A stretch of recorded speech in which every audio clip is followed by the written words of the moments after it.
Rafizi has criticized Anwar for only reprimanding his senior political secretary, Shamsul Iskandar Akin. This is on the support letter issue.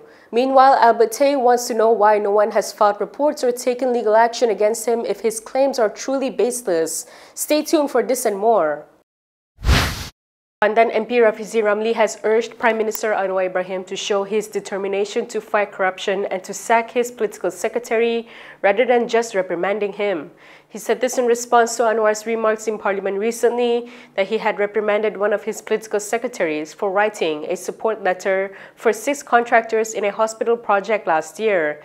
In a video uploaded on Facebook today, Rafizi said that Anwar's response lacked substance. Cuma jawapan PM tu macam tak ada sebab soal lawan rasuah, hentikan budaya sakau dalam kerajaan ini, semua ini tidak pernah lekang dari ucapan beliau sehingga ke hari ini. Masa kita pembangkang, rakyat faham yang kita tidak ada kuasa. Sekarang sudah 3 tahun jadi kerajaan. Kita tidak boleh salahkan rakyat kalau harapan itu tinggi menggunung supaya kesan dari usaha-usaha untuk memerangi rasuah itu dapat dirasai dengan mendadak. Ini bukan kali pertama, malah saya sendiri pernah membincangkan beberapa aduan seperti ini dengan Datuk Seri Anwar. PM kata dia akan semak. Lepas semak, dia juga sahkan yang saya sebut itu betul. Tapi sehingga sekarang, setiausaha politik kanan itu masih kekal di situ. Laporkan kepada SPRM supaya boleh semak bila setiausaha politik kanan tulis surat sokongan seperti itu, adakah ada habuan yang telah bertukar tangan. He added that if only reprimands continue, then people will eventually not take it seriously. On November 18th, Anwar admitted in the Dewan Rakyat that a political secretary had indeed sent the letter. He added that he had already given a stern reprimand because our rules do not allow it. Business person Albert Tay has questioned why no one has filed a police report or taken legal action against him if his allegations linking several Sabah politicians to a mining license scandal are untrue. He said this in response to caretaker Sabah Chief Minister Haji Noor, who had stated that the state government had to stand firm against cartels. The GRS chairperson had reportedly claimed the cartels tried to manipulate and monopolize the state's mineral license application process. In a statement, Tay asked if Haji is innocent, why did he not lodge a police report or take defamation action? He stressed that if his allegations claiming that 15 VVIPs from GRS were involved in corrupt activities are malicious and defamatory, lawful action should have already been initiated against him. He claimed that he had always been waiting for follow-up action from them, but until now, they continue to ignore everything he has done. Tay added that the leaders involved in corruption are like ostriches burying their heads in the sand, pretending not to hear and not to see to avoid the issue. He said he believes the perceived lack of action could be due to how those accused know he still holds various evidence, including other video recordings that would trouble them. Tay affirmed that if necessary, he is prepared to expose such material publicly or in court later. Several of the leaders implicated had previously denied any involvement in the scandal. In November last year, incumbent Tempasok representative Arsad Bistari filed a police report denying the contents of a recording which implicated him, claiming his conversation in the recording was edited. In February this year, incumbent Membangkut Assemblyperson Arifin Arif similarly lodged a police report against a Malaysia Kini report where a whistleblower claimed he tried to broker a deal to settle the corruption scandal involving several assemblypersons in the state. The government has affirmed that a majority of cases involving wrongly displayed national flags were not acts of intentional disrespect, but instances of human error and oversight. Deputy Home Minister Shamsul Anwar Nasara said this while responding to a question in the Dewan Rakyat today. KDN sebenarnya mengambil maklum bahawa sebahagian besar kes pemasangan bendera terbalik adalah akibat kecuaian dan bukan niat untuk menghina. Ini fakta yang kita adalah. Maka dalam situasi ini, PDRM mengamalkan prinsip dengan memberi keutamaan kepada nasihat, teguran dan tindakan pembetulan di lokasi. Dari segi penilaian dalaman menunjukkan pendekatan yang kita buat ini lebih diterima masyarakat dan KDN akan terus perkukuhkan mekanisme seperti yang disebut oleh Yang Hormat tadi, engagement kita bagi pastikan pembetulan dapat dilakukan secara lebih cepat tanpa membebankan hukuman kepada rakyat.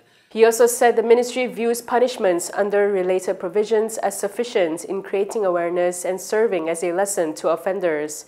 Nevertheless, he said the ministry will continue to monitor developments and does not rule out the possibility of reviewing the need to improve or tighten existing laws. In conjunction with Malaysia Kini turning 26 and the upcoming Sabah state election, from now to 30th November, you can subscribe or renew your Malaysia Kini package with 25% off. Click the link in the description below or scan the QR code on your screen to enjoy this exclusive offer. The Attorney General's Chambers has directed the police to open an investigation into several immigration department officers. The officers are suspected of being involved in a medical visa syndicate. This came following the Enforcement Agency Integrity Commission's recommendation to prosecute based on its in-depth investigation into the officers' alleged misconduct. The AGC confirmed with Malaysia Kini that it has received a copy of the EAIC's findings and decision regarding the immigration officers' involvement in the medical visa case. It said that after conducting its own assessments and review, the AGC has instructed the police to open an investigation to determine whether there are offences committed under the Penal Code or any other laws, including possible violations of the Immigration Act by several suspects. The AGC added that at present, the final decision on the number of officers to be charged, as well as the appropriate charges, is still under evaluation and will be based on the results of further investigations to be submitted by the police. On October 15 last year, the EAIC established a special task force led by its commissioner, Razali Abdul Malik, to examine issues involving breaches in the medical visa approval process. The investigation examined the approval of more than 20,000 medical visas issued in a specific state last year. The Youth and Sports Ministry has reaffirmed its commitment to coordinate closely with the Home Ministry on measures related to the document falsification involving 7 national football heritage players. Minister Hannah Yos said her ministry is monitoring the case closely and noted that the Home Ministry plays a key role as criminal matters are under its authority. This follows FIFA's appeals committee asking authorities in 5 countries to investigate. According to Bernama, Yo told reporters yesterday that the matter is under the Home Ministry's jurisdiction, so they have left it to them. She added that she had contacted Home Minister Saifuddin Nasution Ismail but hasn't received a response yet. Yo said she is also going through FIFA's motivated decision. She stated that she understands he needs time to study it and is confident the Home Ministry will reply in due course. On Tuesday, FIFA's Appeals Committee instructed its secretariat to notify authorities in Brazil, Argentina, the Netherlands, Spain, and Malaysia to determine if criminal proceedings should be initiated. The committee said falsification is a criminal offense in those countries and authorities should investigate and take legal action. From now on, you can also listen to KiniNews on Spotify and Apple Podcasts. Scan the QR code on the screen to follow us. The UN's Humanitarian Office has warned that the situation in the Gaza Strip remains extremely dire. It said this is despite ongoing efforts by the UN and its partners to reach civilians across the territory, where a ceasefire is in place after 2 years of Israeli war.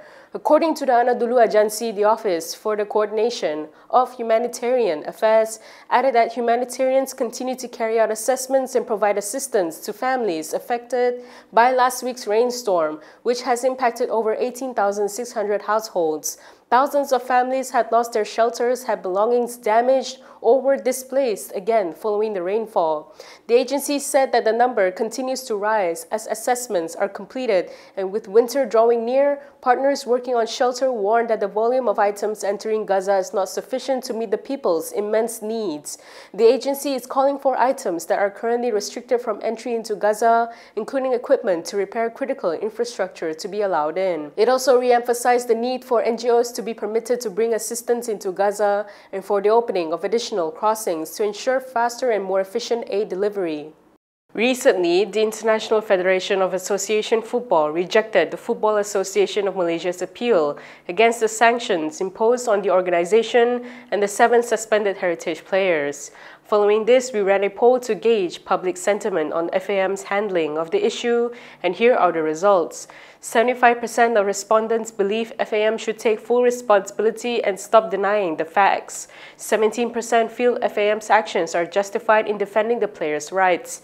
5% think FAM may have had good intentions but lacks the ability to manage the situation effectively. What are your thoughts on this? Do you think FAM is taking the right steps to resolve the matter? Share your views in the comments below. And that is all from me today. For more stories, you can go to Kinitv.com. You can also follow us on Instagram, X, YouTube, and Facebook for the latest news updates. I'm Camelia. Thanks for watching.